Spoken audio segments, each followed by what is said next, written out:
What's up, guys? Welcome to the Comedy Pop-Up Podcast. I'm your boy, Sean Grant. As always, on the ones and twos with me is Mr. Paul Antonio. What's up? What's up? What up, Paulie? Hey, and as you always, we always bring the best comedic talent in the LA scene, but they're not usually from here. But today we got a little lucky. Not from LA, but from the general area. We usually don't have people from the general area. I'm very excited to bring these two young ladies onto the podcast and learn a little bit more about their journeys, man. This first one, she runs Pointless Comedy at the Clubhouse. Make sure you follow the Facebook page.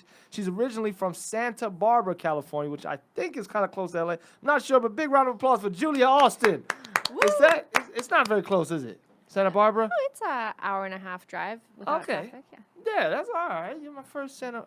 We'll dig more into that after I bring in my next guest. She's the founder and CEO of Funny Girl Events. She travels all over the country, and she just came back from Hawaii and Alaska touring out there. She has a web series that was featured on the Huffington Post, and she's originally from Los Angeles. Big round of applause for Steph Clark. Thank you. Yeah. Thanks for having me, guys. Of course. Thank you both for being here, man. Our pleasure. We usually don't have like people who grew up in this general area. Like, are you the only comedian you know from Santa Barbara? Well, I know Santa Barbara comedians who are in Santa Barbara still. And then, like Brent Pell, for example, went to UCSB, but I don't think he's from Santa Barbara originally. Oh, he just went but to he has school like up some there. sort of roots there, yeah. So there's a scene there. There's a Santa Barbara comedy scene. Oh, yeah, there's totally a scene. It's been growing a lot over the last few years. There's Comedy Hideaway. You must have heard of them, Sean. They're great. Comedy Hideaway. Yeah, it's I've great. heard That's of Andre. that. Andre Okay. Belkov and Okay. Yeah. They're great guys. Maximilian Robert Lockwood. He has a long name that I always struggle to get right. But they're good dudes, and they're actually opening their own like official space. Wow. Hasn't been announced where it'll be, but they were like kind of in annexes of different spaces before, Yeah. and now I guess John Cleese is partnering with them, and they're Oh, opening their own snap. space. Yeah. Yeah. Oh wow, that's so dope. And Yeah. you started in the LA scene, Steph, is that right? Yeah, so I'm in Agora. It's about 40 minutes north of That's LA. right. Yeah. So it's kind of in between Ventura County, Santa Barbara area, and LA. So it's like Yeah. I can go either direction, but I'd rather go north because Yeah. the 405 is a nightmare. Absolutely. So you would do like the Harbor Club is close by there? Harbor Ventura and Harbor? Levity, and there's so many just like independent shows Right. that I try to do, like Yeah. breweries and wineries They're also Yeah. longer sets that pay. When Yeah, you long- go north. that pay. I think so. Yeah, That's I the think main that's what's part so of it. great about. I feel like guys who start in LA need to venture out to, Long Beach, Orange County, up north, because you can get real audiences and start the process of making money. which I And think the is huge. audiences, I think, appreciate you more out there too. Absolutely. They're excited to have you, and they're paying attention. Yeah. Yeah, it's. I notice it when I have comics on my shows that stay in LA, Right. and they're used to like an indifferent audience. You know what I Right. mean? Are they So- like taking it back, like whoa, like when they Yeah. get like that big pop, that big laugh, they're like, oh snap. This Or is- sometimes, or they're very defensive. And they have like a negative vibe towards. They think everyone, like I have a room. You did it. You Yeah. killed it in Calabasas. Oh, Julia's thank done you. it before Six? at the Six. I've been Oh, there yeah. That's a great 2 show. years, and there's some comics that are just like, oh, you guys are all rich, and it's like, no, they're not. It's my mom and her friends. Right. Yeah. They're just normal people. Oh, They're- yeah, you they're- know what I mean? There can be a lot of assumptions Assumptions. cast onto the Uh-huh. crowd if it's an audience outside of LA. Right. and- Yeah. I mean, even I could be guilty of thinking them, but I try not to say them because Yeah. whether or not that's true, nobody thinks of themselves that way or wants to Right. be talked about that way, Right. Hard to Yeah. get you to laugh after I just insult. Yeah. Like, how am I gonna inspire you and insult you at the same? They For think sure. they think it's an assumption of like you guys all voted for Trump and you're all rich, and Oh, it's not. yikes. It's not true. I think I learned that doing Malibu Wine. James Fry runs Oh, yeah. that up that way, and just because it's a very like nice winery, you're gonna assume like, oh yeah, these people are rich. That's not true. These are just people that might want to vacate, like they're just having a day out. Yeah, they took a day trip maybe. They didn't up there. check your W-2 before you came in. Right? You know what I mean? I'm poor. I'm here. So yeah, Yeah. they're probably just We forget that people don't have to have a miserable lifestyle to also have a sense of humor. Right. Totally. Absolutely, man. So when what inspired you guys? I guess I'll start with you, Julia. Like, you're in Santa Barbara, and like, what inspired you to get to your first mic or to begin this journey that you're on? So I started in LA. Oh, my I bad. would love to say I started in Santa Barbara because that would mean I Yeah. started a lot younger. Oh, But no, I started in LA. Yeah. Maybe like within 1 year of graduating college because I went to UCLA, so I was out here. Oh, nice. And I wanted to be like the next Carrie Bradshaw. I wanted to do like relationship dating articles, eventually publish books, and kind of be like a personality in that arena. Right. And so to complement that, in addition to like writing articles for different sites, I started making YouTube videos on different like relationship or sex topics.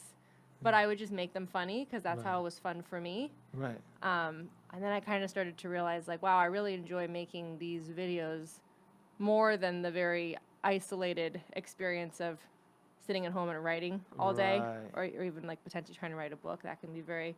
I was like, oh, I kind of enjoy performing. Yeah. And then people liked the videos, and then a lot of people would say like, you know, you should try stand up, or you should be a comedian, or whatever. Yeah. And I mean, they were mostly wrong at the time because I was very bad for the first 3 years I did stand up, but I mean, it was you know, they They got probably me saw interested. that. They saw that thing that you couldn't see yet.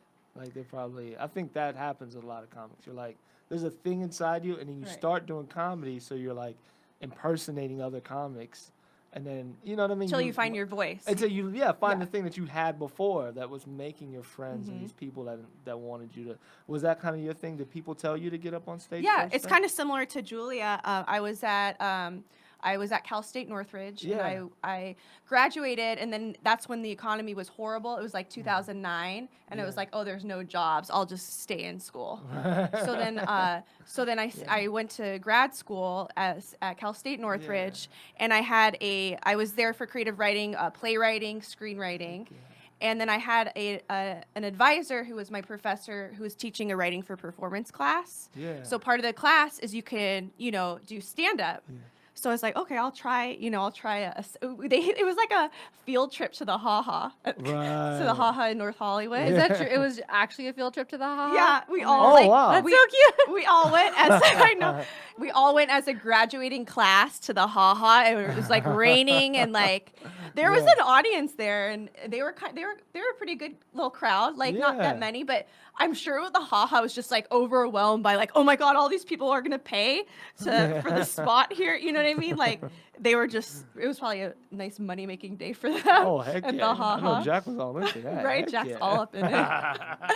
And Heck yeah. and then I got addicted to that, like kind of what Julia experienced of when I was writing alone and going through drafts and all that. Yeah. But with stand up, it's that instant gratification of writing a joke and then getting a laugh. Yeah. So then I just kind of fell in love with it. Absolutely. So like with both of you, when you started, I'm always curious about this. Like you had goals, obviously, after your first, let's say your first couple mics or first couple whatever shows.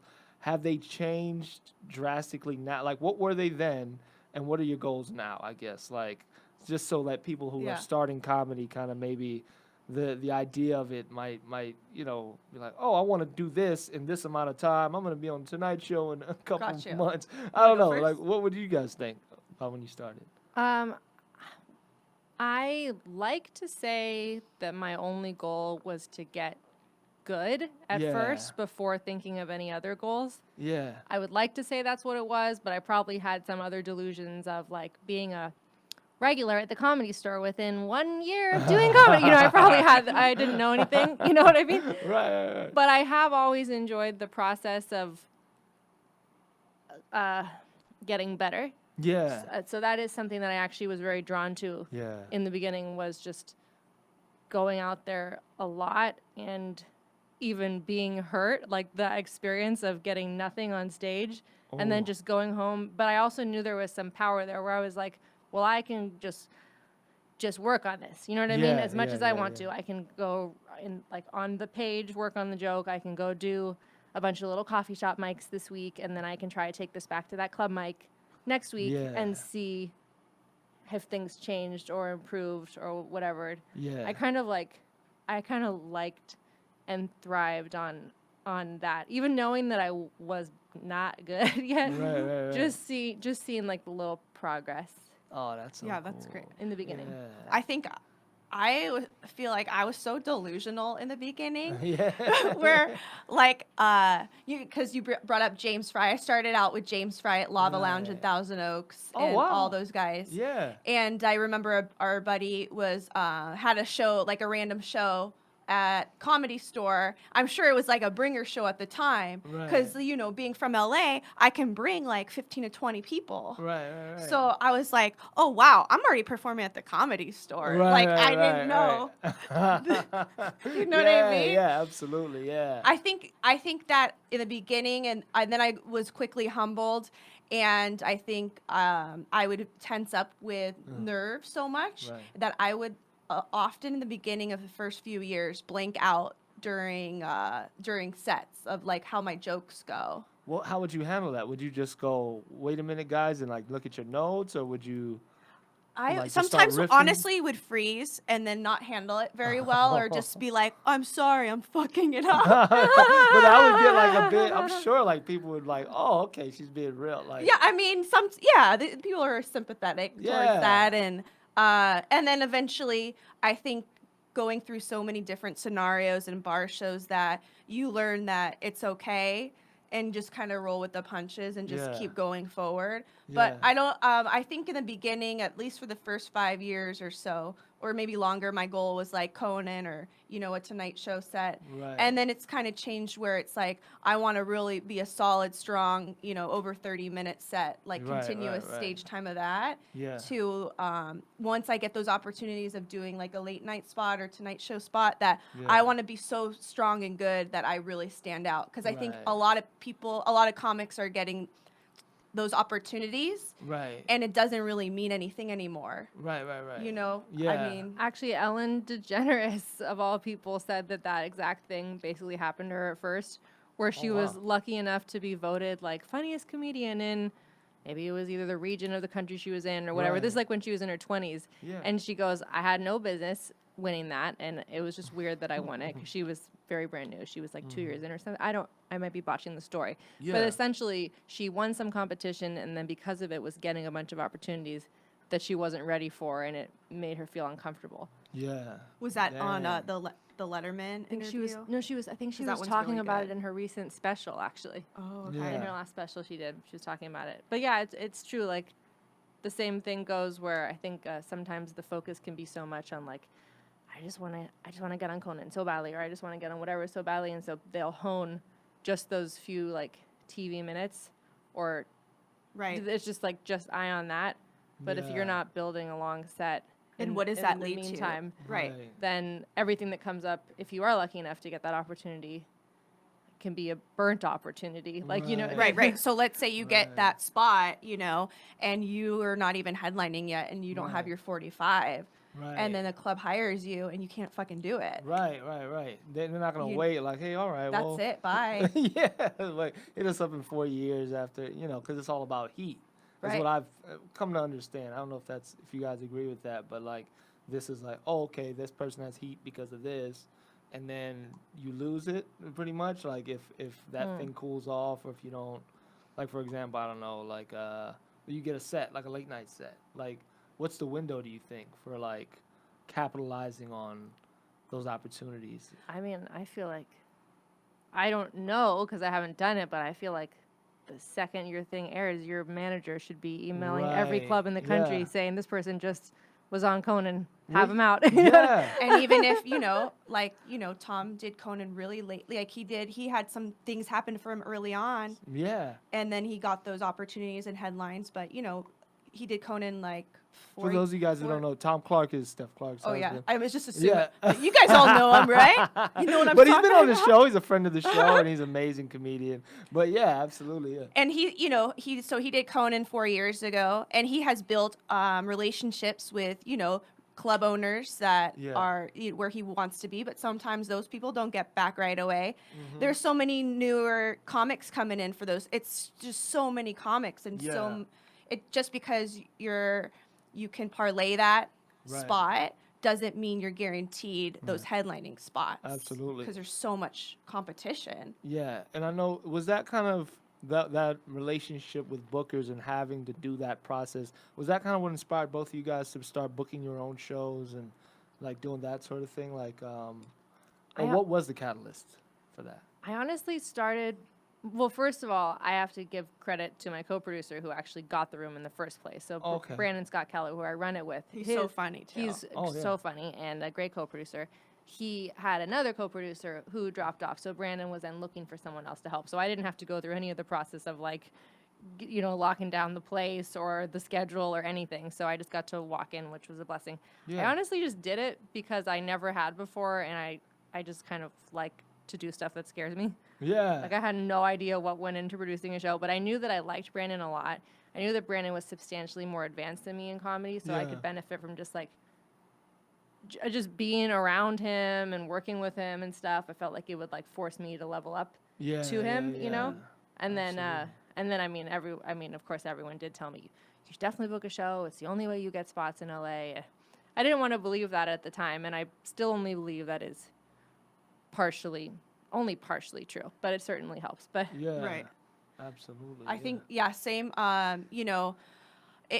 It's hard, like just hitting up a lot of different bookers and stuff. You have how many does Funny Girl events do? Like in a. I have 3 monthly shows. Jeez. And then I'll do pop-ups, and then Yeah. my focus is just like getting work for Tom and I, really. So like Right. I'll just hit up venues and just because I can then be like, I can just manage whatever stage time I want for this, and I've really built up time that way. Absolutely. Yeah. I think the same thing, like, I saw other people do it and be successful in running shows, so it's like, oh, I can do that too, because again, my mom has been a tremendous help. Oh, your mom's amazing. Yeah, mom, like every other comics know mom. I love Carol. Yeah. She sells it so much. Like she's always been such a supporter of us, and she just makes friends. Like I don't know how I'm she gonna does. move in with her. I know she's. I don't know how I can convince like 2 girlfriends to have coffee with me, and like she just makes she made friends with the Seas Candy lady at the mall. Sweet. Like that one show you did at the restaurant. Yeah. She like got the Seas Candy lady to come over and watch the Oh my show. God. Yeah, well, you just can't say no to her because she's just the way she says it is so sweet and just why wouldn't you do it? This woman say. So sincere. Absolutely. So I saw it as an opportunity to really at first trade for stage time, right, and then make a little money, and then just just kind of give a big part of it is to give women stage time, because I get so upset when I see these dude heavy flyers, right, and just to be aware and go out, I think people can do a better job of going out of their way to book women. Absolutely. I did a show. A buddy of mine booked a show at the Hotel Cafe in Hollywood, and that's a great venue. Yeah, it's a great venue, and like there was like 10 comedians, but he booked 9 guys who were like pretty much like us. Like he's a young black guy, or like whatever, like urban, whatever you call it. But me, like, so he's almost the same complexion as me, so we're like kind of Puerto Rican-ish. But anyway, we're black. But I feel like you don't know what you are, Sean. I'm confused. I'm thrown. I don't know what but pretty he's much just saying things hoping he's like, yes, no, did I get myself correct? I was gonna say black, but yeah, they're all like younger guys, like our age. And there was one girl that he booked on the show. She canceled. And that made the show weird. Like, it made it, because I was like the 9th I was last. And it was like, you could feel the audience. Like, even though we're all different, it's me, Darius Culpepper, Adam Sheba, like all these guys, different styles of comedy, but it seems, you know what I mean? Like, it's just like droning to see the same almost age and race like go up back to back to back. It needs diversity. It needs to have a different perspective and voice. I think you get away with it with 2 or 3 comedians, but 10, you're like, so whoa, dude, that gets noticeable. I also looked at it from a lot of the talk around having a diverse lineup is about giving opportunities to every group out there. But I even looked at it from a different way recently, where I went to the most diverse show I'd ever been to.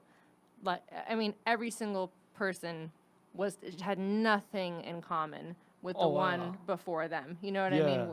Like just everything, just whether their socioeconomic background or their sexuality or their ethnicity, like everyone was so incredibly different, and it was the most captivated I'd ever been by a show. Yeah. I was like, so even just from the audience standpoint, it makes for the best show. Was it a female running it, like producing No, it? it was Max Kestenbaum's show. Oh, okay. He's a really nice dude. It was at the Standard Hotel. I don't remember the name of it. Maybe it's called the Super Dope Show. Anyways, just trying to mention all the people that have been nice to me. But no, it was his show. And I realized at the end, I was like, the whole time, every person that got on stage, I wanted to pay attention from beginning to end, which is a lot to say from a comic who has to watch a lot of comedy. Right. For me to like spend 90 minutes wanting to watch every person. Oh, wow. Because I was like, there's going to be nothing in this person's set that's anything like the last person's set. Yeah, it gives such variety. So I was excited, you know? Yeah. I think cool. it's a good climate for that in comedy. Well, because I did want to talk about more the climate of comedy in a second, but what would you say for people who want to book shows? What's the most difficult part? Are people rude when they hit you up about shows, or how should they approach you when they're trying to get booked on your show? Like, I've lately created like a list of things that have helped me get booked. So like I copy and paste it to anyone, and I'd be happy any listeners that want to email me and I'll send it over. But like, oh, you don't even have fuck them. No, I wasn't saying it so they could get booked. I was just saying so that if they ever book a show, what they'll be careful to run into. I like see. Maybe as being a booker. Yeah, booker. Like if somebody have people been rude to you, or like what's some. Wait, sorry. What's the question? Yeah, like what's some challenges? If someone's running a show, how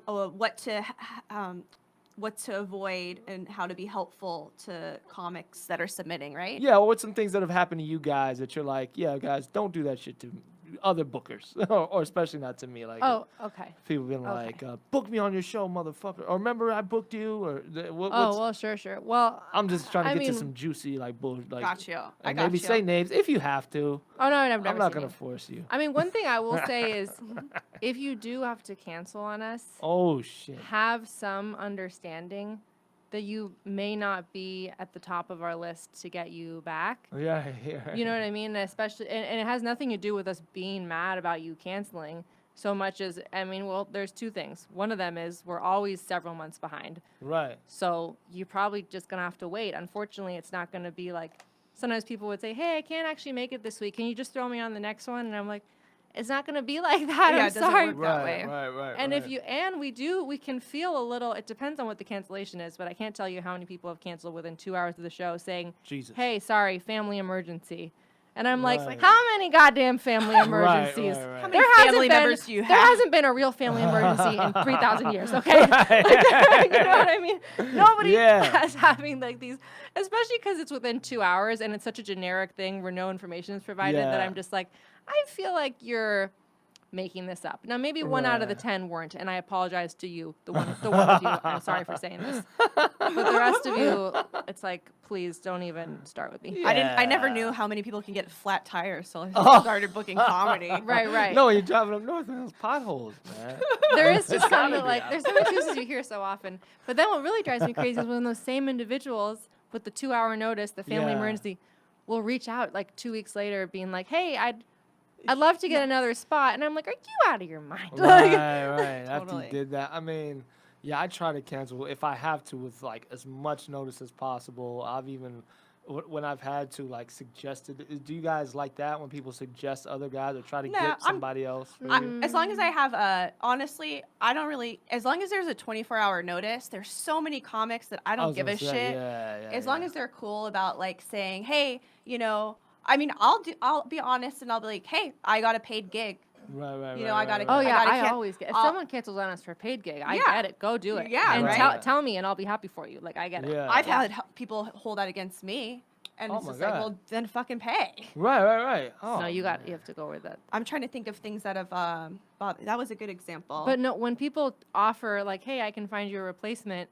I'm like, no, because spots are a form of currency in comedy. Right. Why would I let you be the one that used the currency I created? Totally. I never if, thought about if they book someone, then that person sees it as them doing a favor for that, not me. Like, this is my opportunity I created. I'll be the one who chooses who receives it. You know what I mean? Yeah, that makes sense. One dude hit me up, and then I got really aggressive. And Tom, my husband, who's a comic who's been at this for over 25 years, knows a lot of people. Right. So when this guy asked me for a spot, and it was just like, at least bother to find out, because I have my Funny Girl Events company name, but find out my name. Like, make an observation about the show. When I get a vague message like, hey, I'm going up that way, can I get on the show? It's like, find out what you're asking. And then I'll ask Tom, hey, do you know this person? And then like, oh yeah, he was kind of a dick to me. I'm like, okay, good to know. So be nice to everybody. Absolutely. Because I find out who are you when you're not. Yeah. You know? Sometimes I think you could kind of tell even in a message like that. Totally. Like, this guy seems like a dick. Yeah. Or like, for example, when I try to reach out and find really talented comics. Yeah. And I watch a lot of videos, Just for Laughs videos, and I try to branch out and find different diverse comics. So one thing I do is if I find someone I really like, I message them and I kind of gauge how their vibe is, and I'll be like, "Hey, I watched your video. You know, you're really funny. I book shows in Ventura County. Would you ever be interested?" And based on their reaction, I know if they're an asshole usually. Oh, really? Oh, wow. Yeah. How can you tell? Because they don't say thank you. Oh. They don't like acknowledge like, thank you so much for saying that. Yeah. They'll be like, oh, what are we thinking? Like something like so, and it's like, okay, I don't want to interact with this person. Yeah. I mean, I'm so grateful to get spots. If there is another thing going on, and I can't do the show that night, which happens, I'll be like, oh, you know, so sorry. Is there, you know, I'll ask then if there's another spot in the future that I could do because I can't commit to that day or whatever. I always try to be. You both are the nicest, first of all. I try to make sure. No, yeah. Sean, I booked him on my birthday show a few years ago. He brought me a bottle of wine and like a Groupon for. Oh my gosh! Like who does that? Oh, that's so sweet. You're always so thoughtful, but both of you guys are so talented and thoughtful. That when I'm thinking of booking and you guys respond quickly. So when I'm in a bind or thinking of booking, then I think of people that are really talented, but also really thankful. Absolutely. Oh, and then I go out of my way for those people. Absolutely, man. So just, you know, as a word of advice, man, to newer comics or the people who are interested. Yeah. Be nice to everybody. Like there's this attitude where it's like, oh, I'm only nice to this person because they can get me what I want. You don't know where everyone will be, and just be courteous to everybody. That's somebody's been doing for a while. Yeah, you can tell. Like, is that? I'm sorry. Well, I was gonna say I would like to think that people would be nice, like for the sake of it, but but you know better. But if I mean, even to give advice to people who can't think like that, not that I necessarily want to help them. You all, just from a selfish standpoint, you do never know. Like there are people who have dealt with me in like dishonest or manipulative ways or rude ways, and then they don't know it. But someone once asked me whether or not they should work with them, and I was like, no. Yeah. Because and I wasn't doing it to be vindictive or get revenge. But if it's someone who I care about, who I want to succeed, asks me if they should work with someone who I do not believe will be good for them. I'm gonna say no. You're gonna be at fault. You're looking out. Like, well, dude, you knew that guy was a jerk. Why didn't you? Right. Yeah. There was a guy in El Paso who I went a day early to just do a couple mics. I didn't know much about doing that club or that area at the time, and I was headlining. Well, I'd done it before, but it's just been months in between. So I came a day early. This kid met me. This guy driving me around introduced me to him. Oh, this is Sean. He was like, and I just thought he was one of those guys. He's just kind of whatever. And I was like, I respect that. Not everybody's friendly. And then later, when the dude told him, hey man, that guy's headlining the El Paso comic strip, he was like, hey man, he comes up to me later. I didn't know you were headlining the El Paso If I had known that. Wait, he actually said that? He said that out of his mouth. That's and I was so like, stupid. That makes me respect you way less. Yeah. Like, I just thought you were a jerk, and that's fine. At least be a snake and find a sly way to warm up to you then. You don't just say that. Say straight up, like, yeah, I would have been nice to you if I knew that, because I guess that's a big deal to him. But I'm like, dude, that's insane. Don't do that. Ridiculous. Don't go around life. Telling people that you want to.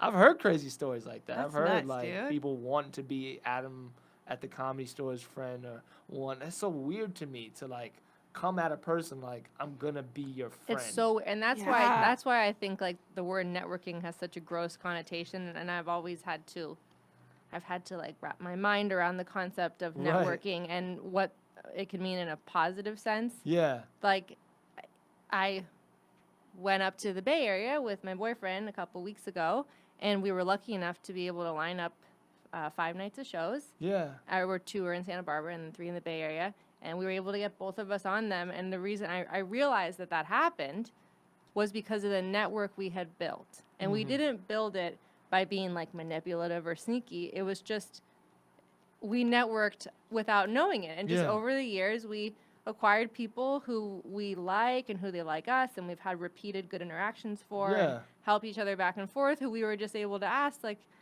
hey, I saw you're friends with this person. I'm trying to get on their show. Can you refer me? And it was an easy yes because of the years of natural and genuine relationship there.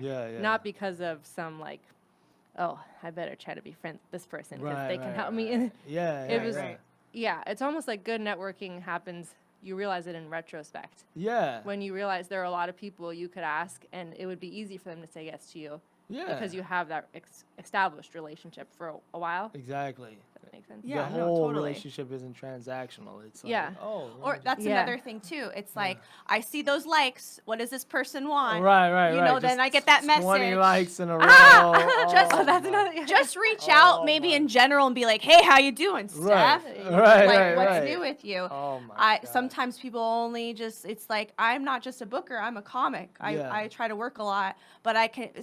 People are more obvious. You know, the ones that are manipulative are really good and sneaky about it. You know what I'm saying? But sometimes people, you know. They have whole books about that stuff. Like a whole book you can read to learn how to manipulate somebody. Oh, no. We're helping them more. Right. We're helping them. We're moving these people forward. Oh, my gosh. Yo, but I mean, I don't know. And that kind of, we kind of touched on it a second ago with the climate of comedy. Like, it's kind of hard to avoid it in any, comedy podcast. What do you guys feel like, the climate is as far as being, like what you can say in comedy and like, what's going on as far as it affecting you and how you might perform and how you book comedians? Like, what do you think? We're talking about specials? Well, yeah, I guess we could start there. Yeah, with like Chappelle, I guess it's kind of, or whatever, Bill Burr, they all kind of, like, I guess is that, would you consider that kind of edgy? I don't know. I think they seem regular to me. I think the real enemy is like, well, I probably shouldn't say this in case an opportunity happens, but no, keep it real, Steph. Come on. It's comedy pop-up, baby. Right? I feel like Netflix and it's like, who are getting these opportunities to have a platform? These are the 1%ers. Like, regardless of anyone's opinion on Chappelle or Bill Burr, they are millionaires. Right. So to me, I don't relate to them. Yeah. Because I'm just a working class person. Right. And they haven't been there in a long time, regardless of what they say. Right. I enjoyed Chappelle's After 20 Minutes. I feel like attacking minorities or attacking people that are gay, lesbian. It's just like, what's the joke there? Why aren't we going and attacking the powerful white men in charge that are really holding the cards? You know what I mean? How would Chappelle ever get put on the SNL cast? He wouldn't. He would be canceled. Right. Do you know what I'm saying? Oh, did they cancel Shane? Shane got canceled? Yeah, they fired Shane Gillis? Yeah. I didn't even know that. I knew the controversy. I met him at JFL. He was so nice. I'm not even like putting my opinion out there on it. I'm just saying it's such an interesting and complex thing in the sense that some people who are getting their like first taste of that great platform were diving into their social media and finding one thing they did wrong and canceling them. Whereas some people rose up before cancel culture happened and they're saying things in their specials now that if it was their first special today, they'd be canceled. Oh, they'd be canceled, yeah. Because they've built this conglomerate. It's like they're like empire's so big now, like it can't be tough. But if you don't have one yet, you can be crushed. There's maybe a lot of people that get mad, but there's more people that love them and watch them and make them money and make their networks money, and they're not gonna cancel. So it's almost like they can go the Dice route, and then because that's what I have a theory that's why Dice got so big, because everybody else was so one way. And then he went so another way that it was like he was the only outlet for that. You know what I mean? Now Dice and Roseanne are on tour together. Are they touring together? Oh, man. So she's just leaning into that whole thing. I think people forgot what she said. But now she's just leaning in. I guess the truth is, it's like you have to be careful until you have your platform. And I guess that's kind of true. I feel like a lot of times when someone is well known, they'll start being outspoken about something that is controversial, and it's fine now.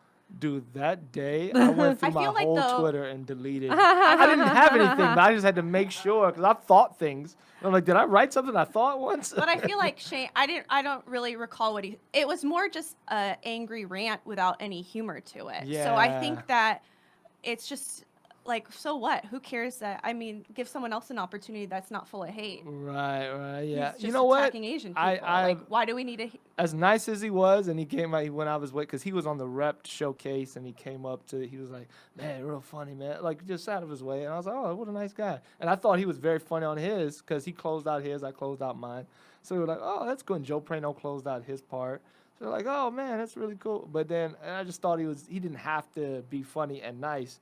But then when that happened, I was like, you know what? As much as I liked him, I don't think that anybody deserves anything in entertainment. You know what I mean? We all work hard. We all are trying to get to a place. So at the same time, you know, man, you don't deserve that opportunity. Does that make sense? Like, I'm not saying he didn't deserve it. I'm saying nobody deserves anything. I think maybe what you mean is entitled. You're not entitled to anything. There we go. Right. Come on now, woman-splain it to me. I need some woman-splaining around it. Yes, you're not entitled to anything. I'm sure that cast also, which is like a majority women, I would think, right, on SNL at this point, or a lot, at least half. Well, I know they just got their first Asian cast member with Shane, so that would have been very weird. I'm sure that they had a voice in saying, we don't want that. Yeah. You know? Yeah. We know Chloe that got on SNL, Chloe Feynman. Oh, okay. Yeah, she has really great impressions. Yeah, did she do a class with Tom? Yeah, she was in Tom's class. Wow, that's so cool. But she's taken she's very, very talented and deserves the opportunity for sure. Yeah. Super talented woman. Well, let's go through her Twitter, make sure. I guess there's different. There is a difference between the word deserved and entitled, because there's probably a lot of people about whom we'd say this person really deserves that. You know what I mean? But to say entitled is almost like to say like it's an outrage if they don't. Whereas nobody's always aware of possible reasons it won't go to them. Yeah. Or maybe it goes back to being that nice person. So when, like, for example, I'm a big fan of Danny Jollis. Oh, you guys know Danny? Yeah, what did he do? okay. What happened to Danny? He didn't do anything. No, I just feel like I don't watch enough Twitter. I was like, what did he do? he didn't do anything. Oh my God. No, but when things happen in his career, no, it's okay. All right. When things happen in his career, I'm so happy for him because he's always such a nice guy that it just makes me smile. Same thing for when things happen for you, when you got Just for Laughs. I was like, yes, Sean got that. Oh, he's such a good dude. You know I would even say of Danny, who is a regular on Crazy Ex-Girlfriend and is now like touring with their musical. I mean, obviously he's so great. Headline to the Improv. He still comes to the Tuesday night Mike at Westside that I host. Occasionally he comes by, and he's like never asked for special treatment. Yeah, he's never asked. His name in the bucket. I have people who have they get one TV appearance, which is amazing, and then every week they come. If they're not up within the first 20 minutes, they start coming around being like, you think you kind of get me upset? And I'm just like, we can't do this every time. You know, some people just turn into monsters. And they're not even, and they're still gracious about it, and they'll still be like, I understand if you can't, but just checking. But they just check every week, where it's like, if I said yes to you every time, I mean, what about these comics for whom this mic is actually for? Right. Who are like, how come that person, and I gotta wait till midnight every, you know? I saw a comic get bumped. It was Earthquake. He came to the Flappers mic, and my friend Wendy Starling was hosting. He put his name, he wrote Earthquake in there, but he's wearing a hoodie. And she said, Earthquake? God, you guys are such assholes. And he was like, I did everything. I did it the right way. And she threw his spot away. And then she walks by. She's like, Earthquake?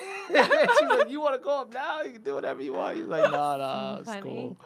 But, man, yeah, I mean, you know, but always be gracious. No matter where you're at in this, I think, that's always a good lesson to be cool. So with PC, I mean, I guess it cuts two ways, right? Do you think it's like safer now to be a female in comedy than it was before it was cool to be PC? Not cool, but before we had this cancel culture? Because I feel like it must have been terrible. I've heard some horrible stories Oh, from back in the day. Ladies being like, I know a friend that almost got raped on the road, and she had to like run out of the dude's car, and it was horrible like that, and just all kinds of just dudes being.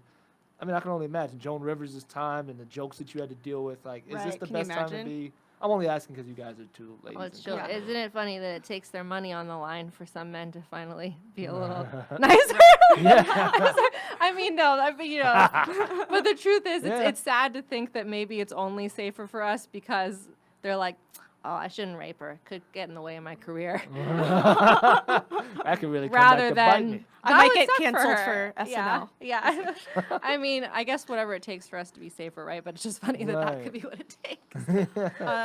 I think that, well, to parlay that into, like, I look at a lot of clubs bookings on, online and across the country, and you still see majority of men headliners being booked. Like, you can't argue that. Yeah, You can go, yeah. anyone can go look.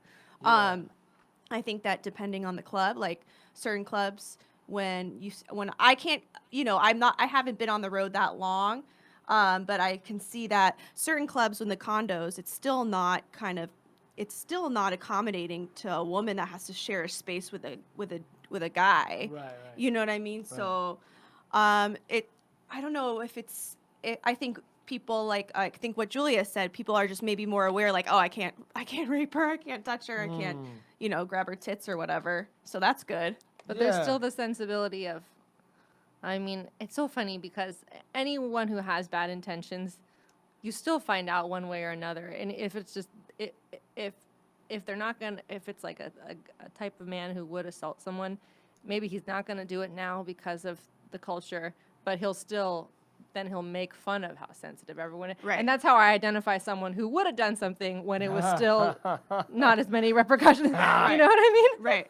Like, the good guys just don't tease the culture either or Right. complain about how like they're just, I Right. guess I can't grab it your ass. it doesn't huh? affect them because it never crossed their mind to act like that in the first. They're not inconvenienced because it's not the way like they wanted to behave anyways. Yeah, I don't think that would always seem uncomfortable. Like, just to. I mean, I've had. to assault someone. I don't know. Yeah. For me.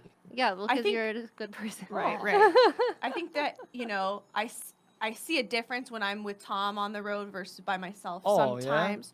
Or like one one-off gig I was doing in Orange County, and this I don't know if it was a comic. He said he was a motivational speaker, and I'm watching my friend who's performing, and he stands in front of my face and just smiles at me like really close, and I'm like, what the Yikes. fuck is this guy doing? Yeah. And then later on, he's like, "Oh, I didn't know you're Tom's wife." It's like, okay, so you wouldn't like try to. That's like the, Get in I my didn't know you face. were the headliner. Right. Otherwise, I would have been nice to you. Yeah. I didn't know you were Tom's. Otherwise, I would. So what does that mean? He feels bad that he disrespected your husband, not even you. Yeah, exactly. But Oh man. he did bomb that night, so that made me feel good. Right. He couldn't follow us. Oh my gosh. But Tom was there that night. Yeah, Tom was It's there. always those Jeez. motivational speakers. I just try to keep my distance, right? I don't know. Bombed as a motivational speaker, like were people like uninspired? I'm gonna do yeah. drugs Even- right now. Yeah, His what does whole- that look like? His What whole, does that probably his look whole like? set was attacking women. Majority of the audience was women. Oh my gosh. And then I don't even know you guys. Like he got so close to me, and he's like, "Well, what's personal space? If I leave, is that still personal space?" What? And I was like, "Well, it depends Well, what this I is- ate that night." That's funny. Oh. But it's exactly what I'm gosh. talking about. Is someone who acts like that and like tests the boundaries or Yeah. complains about the boundaries that Uh-huh. have been enforced. Right. That's someone who crossed them, or would cross them given the chance. or- yeah. Definitely. Yeah. So with both of you, you mentioned Tom, but you briefly you didn't. Is it okay I bring up your? Oh yeah. Oh, okay, Nick cool. and I are very Nick much Taravella, openly yeah. Oh, all right. together. We have our fake wedding pictures up on social media good. and Okay, the okay. whole Was the whole that thing. Is that was there ever a point where it was weird? Like as far as starting off dating, like did you know each other before comedy? No, we met. You met in comedy. We met at the West Side Comedy Theater open mic on a Saturday. We both arrived way too early and we're just standing in the alleyway, just Yeah. started chatting. Okay. I would say there's like a lot of I got so lucky because there's so many ways dating another comedian can go wrong. Right. And And Nick when is it such a goes good right, dude. it's really great, which we Yeah. can both attest to. Right. But there's a lot of ways it can go wrong. One great thing is that we met when we were both starting, so there was Yeah. never competition, Yeah. or there was never an uncomfortableness of like, imagine if he was 5 years in and I was 1 year in and was being like, hey, can you bring me with me to this show? And how would he explain to me why no, he can't bring me to, things like that. So we were starting together, and it's always been fun that we make a lot of the same realizations about comedy, just new things we discover. We tend to discover them around the same time and can discuss them, which is very fun. I also didn't realize how lucky I am that, like, he's the one. Do you know what I mean? Now it's like we've been over 6 years together. Yeah. Because I can see how quickly, as a woman, there's a lot of very cute, very charming men in comedy.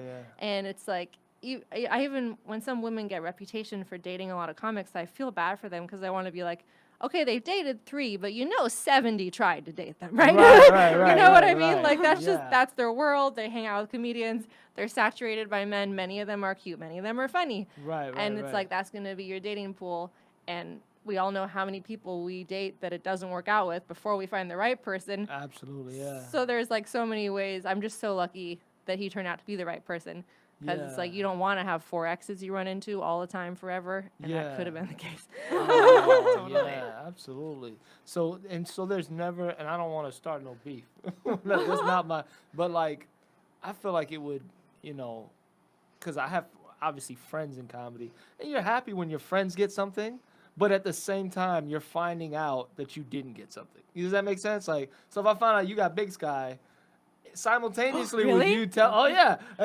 Did you get Big Sky? No. Congratulations. That's I've never submitted about. That is one I want to do. That would be amazing if you did without submitting. I got it, yo. But you get what I'm saying? Like, She just found out.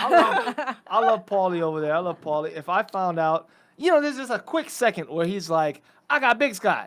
And he also just told me, I didn't get Big Sky. You know what I mean? And I'm like, ugh. And I got to deal with it for a quick second, but then be happy for him. Like, oh, my God, I'm so happy for you. You know what I mean? Like, does that, in a relationship with somebody that you're constantly with, is that weird or? Well, this might sound cheesy, but it's true. Yes, of course, sometimes I feel that way when I find out about just, like, friends getting stuff.